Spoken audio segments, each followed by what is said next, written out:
Good day, everyone, and welcome back to our lesson or to our subject, Understanding the Self. Now, before we begin with our discussion, I'd like you to look on your screen and you'll see material things or material possessions that I believe mostly all of us desires.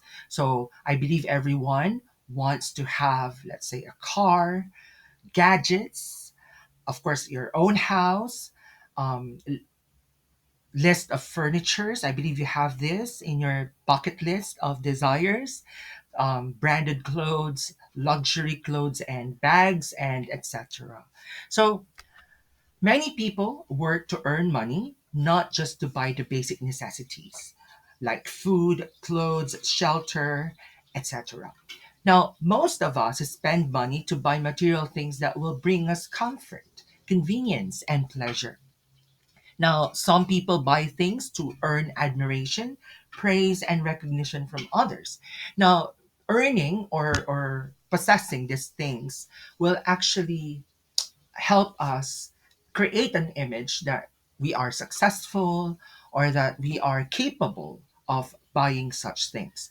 And, particularly here in our country, there is this pressure or there is this brand or image that if we own these things we are of high status. Okay, and so buying these kinds of things or buying material things some sort of contribute to, for us to gain admiration, praise, and recognition. Now, while others buy things to represent, of course, as I've mentioned, their status in life. Now, many people perceive material things as the extension of their identities. Now, the things that we possess, the things that we buy, often than not, whether we like it or not, it's actually a reflection of our personality. Now, the attachment of human beings to material things is influenced by many factors in the environment and in the present times, especially nowadays that there's more pressure in the society. Now that we of course we have this pressure from our peers, particularly from our families, and there are tendencies, as I've mentioned, to brag. Okay, and especially in the community or in the province, when they see you owning your own house, you owning your own car, there is this social status, or there is this perception that you are of high status. Now, aside from the environmental factors, okay, we are greatly influenced by social media. Okay, often than not, there are so many advertisements, there are so many articles, or there are so many products that are being showcased, material things that are being showcased. And of course, by watching these advertisements, we are tempted to buy these things. Okay. Now, some think acquiring material things is the key to improving their identity.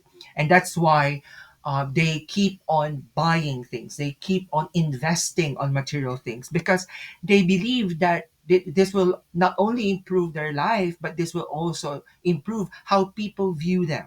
Okay. Now they assume that their participation in the consumption of goods and services represents their material self, as their participation furnishes them status and role in society. Now, we have this statement that I shop, therefore I am. I've mentioned earlier that what you possess, what you buy, is a reflection of who you are. It's an extension of your personality. Now, identities can be reflected on the possessions that people have. Some research is identified and drawn upon developing this concept, which the concept is from consumer behavior. Now, to be able to identify this consumer behavior, people need to gain some understanding of the meanings that consumer attach to possessions. Now, people should first recognize that possessions, intentionally or unintentionally, regard these as part of themselves. Again, whether we are aware of this or not, buying things, investing on things, particularly material things, is actually an extension, a reflection, and it's a part of your identity, your personality, and yourself. So today, we will be delving on a very important topic, which is material self. Now, Tuan in 1998 argues our fragile sense of self needs support, and this we get by having and possessing things, because to a large degree, we are what we have and possess. Again, I'd like to emphasize that particular part of this statement from Tuan, that we are what we have and possess. Now, the material self is the body that needs to survive. It includes food, shelter, clothing, etc. Now, the physicality of the body that contains a thinking mind that supplements those survival needs by perhaps wanting more things or better food, shelter, clothing, rather than being grateful for what one has. Now, as we continue to earn and as we continue to progress and as we continue to develop, we continue also to acquire things. Let's say we acquire wealth, we acquire possessions and titles, and these things, it comes with, of course, the desire of possessing things, and as I kept on mentioning earlier, what we are or what we have is actually an extension, a reflection of who we really are.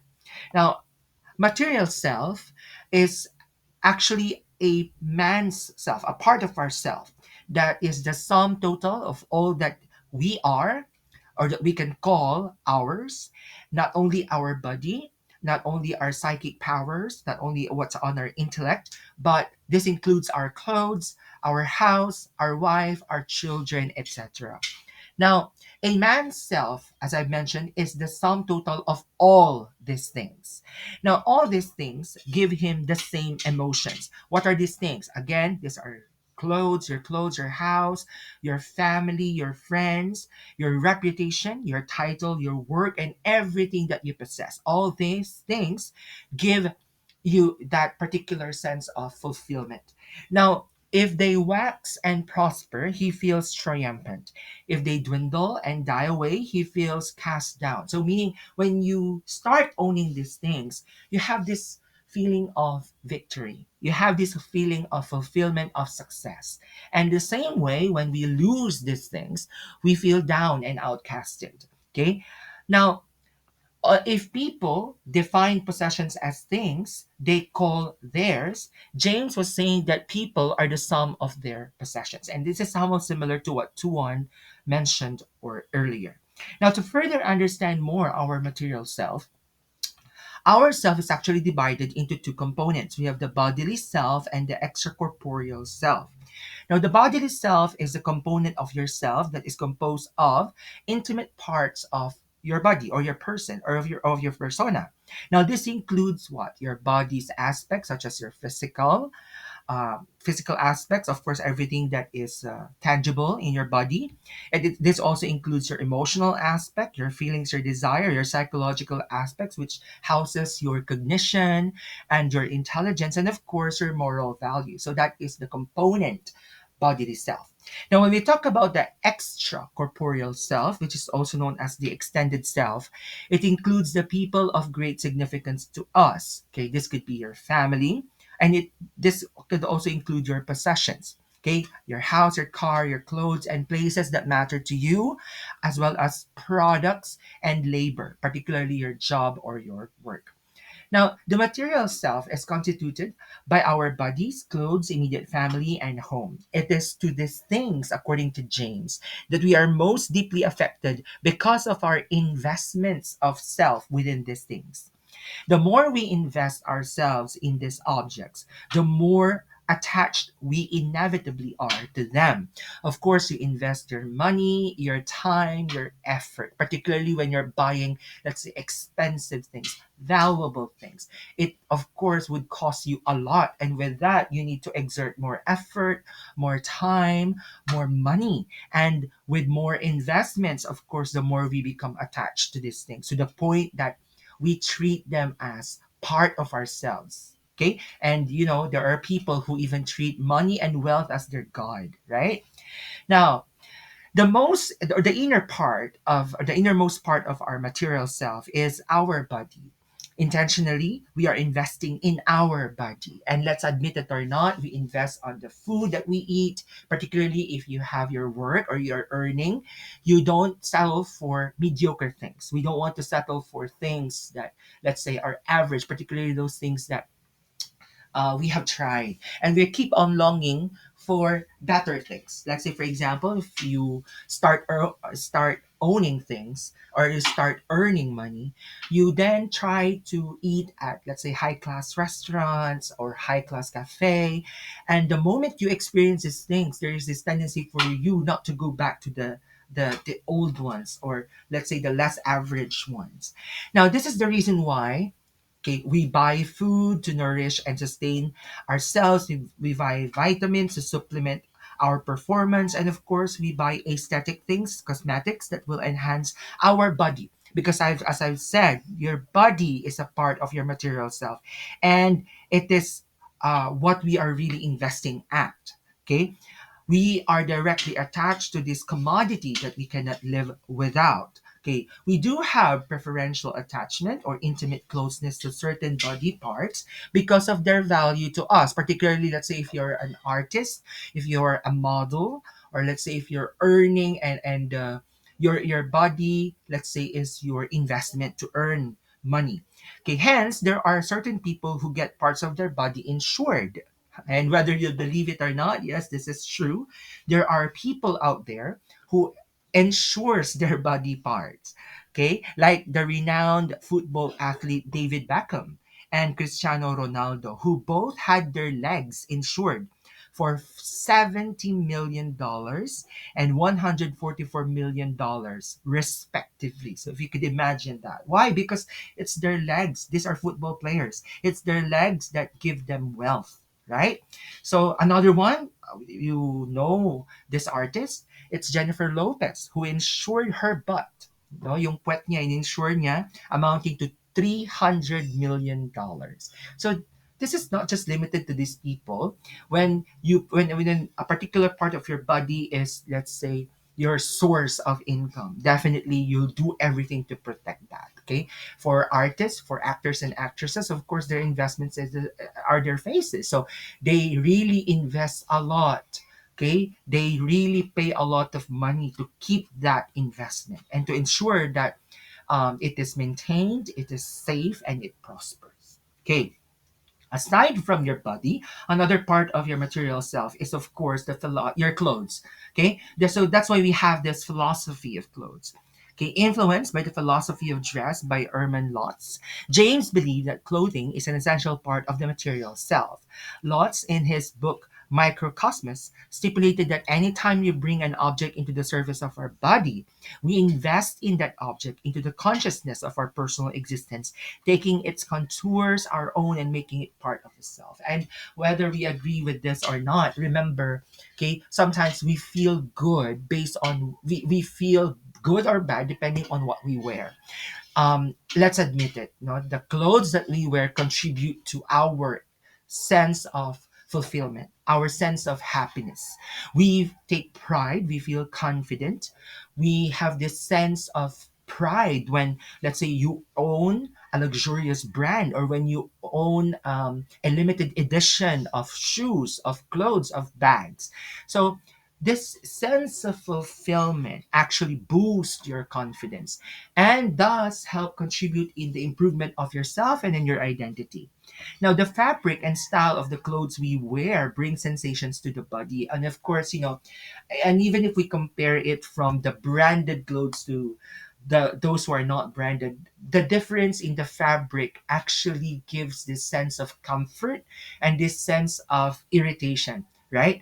Back then my mentality is that, oh, those are just same clothes, we can just buy, the cheaper ones. Why should we invest with these things and that? But my mentor actually enlightened me that, as we desire for big things, as we desire for higher positions, as we try to improve our life and ourselves, we also have to invest with our clothes, because you know although they are expensive, really, this branded clothes, but the sensation that you feel when you wear them actually is very much fulfilling, and it affects your attitude. It affects your character, and how you project yourself to the public, to the people around you, and thus helping you create this good persona or this good personality. So that is the philosophy of clothes. Aside from these material things I've mentioned earlier, that still part of your material self is your family. Now, our immediate family, which include our parents and siblings, hold another great importance to the self. What they do or become affects us. And whether we admit it or not, when our immediate family member, let's say, dies, a part of ourself dies too, right? Now, when they succeed, of course, a part of ourself succeeds too. Okay, so when our family members, let's say, become successful, we feel that their victories also becomes a part of our own. Now, in their failures, we are also put to shame or guilt. That's why our family members, the members of our family, greatly affects who we are. Okay, when they are, when they are in disadvantage. Okay, so again, when they are in disadvantaged situation, there is an urge within us to help, like a voluntary instinct of saving oneself from danger.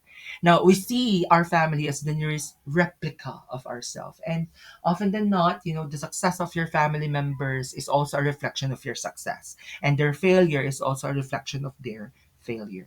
Okay, that's why we should, you know, not only invest in material things, but also strive to help our family become successful. Now, aside from our family, we also have our home as part of our material self. Now, there is a saying that says, home is where the heart is. Now, our experience inside the home were recorded and marked on particular part and things in our home, and particularly ourselves. Now, what happens in our home leaves a lasting impact to who we are. There's an old cliche which says, if only walls can speak. Thus, the home is an extension of the self, because in it we can directly connect ourselves. And if you have a happy, successful home, eventually your character, your attitude reflects the kind of home that you have. Now, if you have this gloomy and anxious, depressed personality, perhaps, okay, a part of it comes from the type of home that you have. Okay, the type of relationships in that home that you have. And these are sometimes psychological. The type of relationship that you have inside your home, whatever happens inside your home, reflects or directly impacts who you are.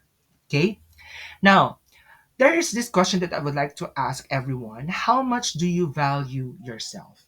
Now, I'd like you to answer this question, and post it in the chat box. Please pause this video and please answer this question.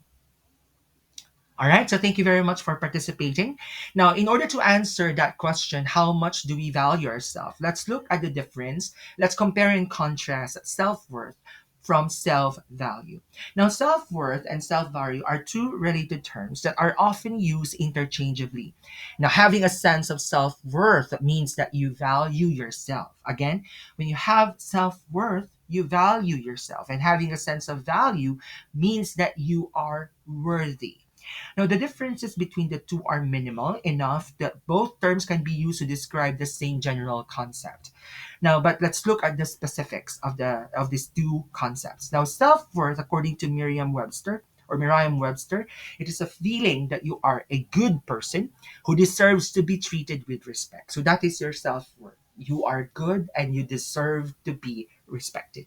Whereas when we talk about self-value, it's more than behavioral rather than emotional, more about how you act toward what you value, including yourself, than how you feel about yourself compared to others. So it's not just a sense of feeling, but it's actually more of a behavior. It is manifested on how you speak, how you act, how you move, how you treat others. That is your self value. Because the more you value yourself, the tendency is that you will also value the people around you, right? You will put the same value that you put yourself to others around you.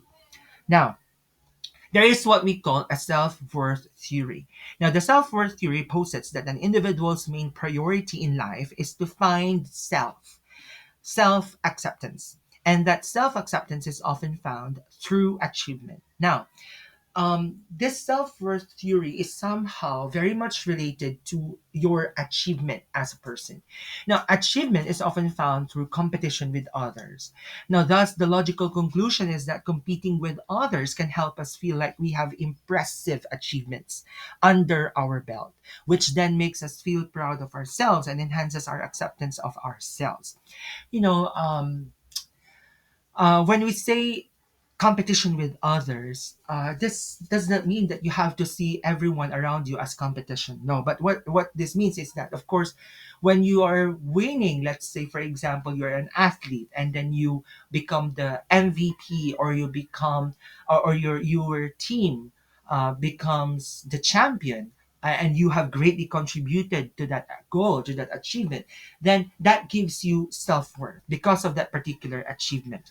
Now, our self worth is determined mostly by our self evaluated abilities. Just like I gave an example about you being an athlete, let's say a basketball player. You continue to hone your skill, you continue to improve yourself as part of that team. But remember, even though you're a part of that team, there is still this individual accomplishment and individual records and individual goals and achievements. And often than not, our self-worth is determined by our self-evaluated abilities and our performance in one or more activities that we deem valuable. However, now people commonly use other yardsticks to measure their self-worth. Okay? Now, in relation to this, okay, there are actually five of the top factors that people use to measure and compare their own self worth to the worth of others. Now, these are the top five factors that we use and when we use to compare ourselves to others. Number one is appearance. Now, whether measured by number or on the scale, the size of clothing worn, or the kind of attention received by others, our appearance is actually one of the top factors that we use to, compare ourselves with others. Okay, again, when you say appearance, this does not only include your physical attribute like your face, but it also includes the things that you have and possess. Let's say your gadgets, your clothes, your achievements. Another one is net worth. Now, this can mean income, material possessions, financial assets, or all of the above. Okay, so of course, when we know someone who is rich, we actually give more value to them and more worth to them. Let's say, if, for example, if they're a son or daughter of a wealthy businessman, or the mayor of your community, or the son of the barangay captain, we give them more value. Okay. Okay, another one is who do you know, or your social circle. Now, some people judge their own value and the value of others by their status and what important, or and what important and influential people they know. Let's say, for example, if they know that you are very close to your boss in the company, or let's say you are friends with a very respectable person in your community, then the same respect that they accord to that person will be given to you as well. And sometimes they even fear, or they even reprimand themselves from doing something bad to you because of the fact that you are connected with a strong, powerful person. Okay. Another one, what do you do, or your career? We often judge others by what they do. For example, okay, let's say your your you will become a successful lawyer someday, or a doctor. Now, these professions are given so much respect in our community as compared to, let's say, if you are a security guard. Well, I'm not saying that being a security guard is less of an achievement, or less of an accomplishment, or a lower job compared to that of an attorney, or a doctor. But the reality is that, okay, depending on the kind of profession that you have and the success that you have on this kind of profession, the more that they will respect you as an individual. Okay. Okay, the last one is what you achieve. Okay, as noted earlier, we frequently use achievements to determine someone's worth. whether it's our own worth or someone else's, such as success in business, scores on, let's say, examinations, or placement in marathon, or etc. So again, the level of your achievement gives you that sense of pride, and therefore this is actually one of the barometers that people use to compare themselves to others. All right. Next is self identity and consumer culture. Now, one increasingly powerful context in which individuals construct and express their identities is the material and consumer culture we live in. Having the right material goods has become vital to many, not so much because of these goods themselves, but because of hoped for psychological benefits, such as moving closer to an ideal identity, creating a desired social image, and achieving positive emotional states. Having, buying, and desiring material goods has a profound impact on individuals' identities and their well-being. Now, this theory postulated that products and brands have symbolic meanings and display certain images, and that's true. Let's say, for example, in a classroom, of course, these are students, and when certain student comes in with, let's say, a branded bag, let's say, in their level, for students, especially from a public school, for example, if you are holding a bag that is branded like Guess, or what are other note bags, let's say, other bags like those that people fancy nowadays. So definitely, people will value you, will give more value to you, and will give more respect to you. Okay, so this concept of, or this theory of having those branded things actually has an impact to the personality that we portray. Now, consumers' choices to purchase, display, and use the products or brands help them communicate the symbolic meaning to themselves as well as to others. Now, purchase can be the consumer's self concept or identity, meaning the product that you own can be your self concept or identity. Now, this includes both, the possessions, okay, and the extended self, and is often the object of introspection among most consumers at one time or another. Now, there are six components of eyes according to consumer self concept or identity. We have their body, their values and character, their successes and competence, their social roles, their traits, their possessions.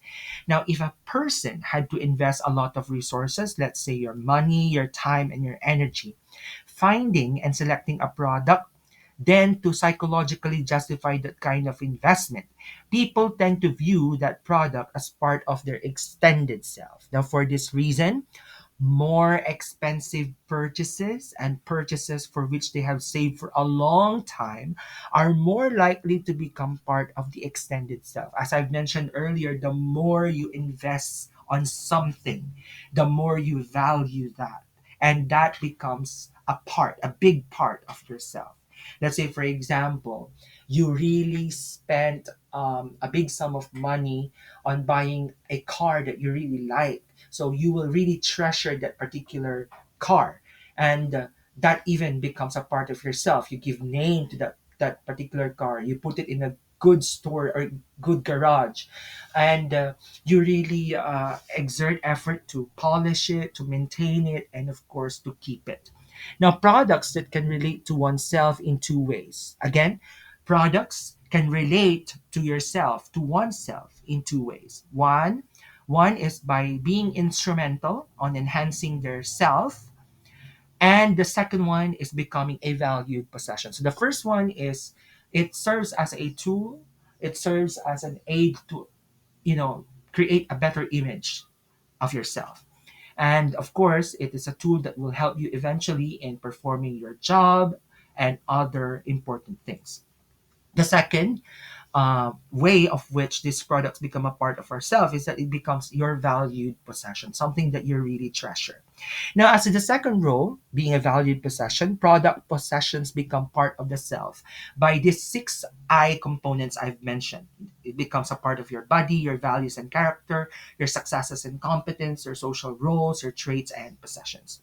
Now, by self-based choice, by investment in acquisition, by investment in use, by bonding during use as collections and as memory markers, these possessions, these products becomes a big part of our self. Okay, so thank you very much for listening. That ends our discussion on the material self.